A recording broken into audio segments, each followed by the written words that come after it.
কিশোরগঞ্জের ইটনায় আন্তর্জাতিক মাদক বিরোধী দিবস পালিত।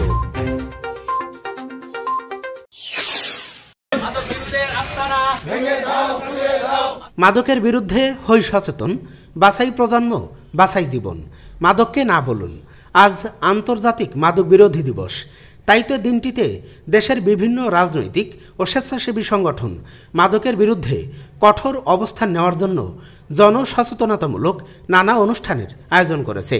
তারই ধারাবাহিকতায় বাংলাদেশ জামায়াতে ইসলামী কিশোরগঞ্জের ইটনা শাখার যুব ও ক্রীড়া বিভাগের উদ্যোগে এক মাদক বিরোধী র্যালি ও আলোচনা সভার আয়োজন করা হয়েছে।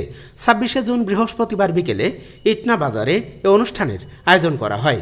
এ সময় র্যালিটি আসরবাদ ইটনা বাজার মসজিদ সংলগ্ন নতুন রাস্তা থেকে শুরু হয়ে এলাকার বিভিন্ন রাস্তা প্রদক্ষিণ করে সভাস্থলে এসে শেষ হয়।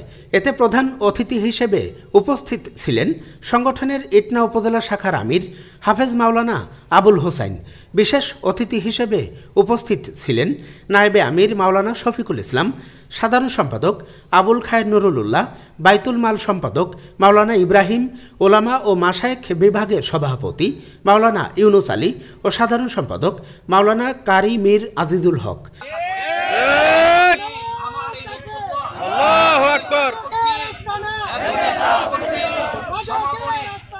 এ সময় বক্তারা মাদকের ভয়াবহতা সম্পর্কে বিভিন্ন দিক নির্দেশনামূলক বক্তব্য পেশ করেন এবং যুব সমাজকে এ থেকে রক্ষা পাওয়ার উদারত আহ্বান জানান।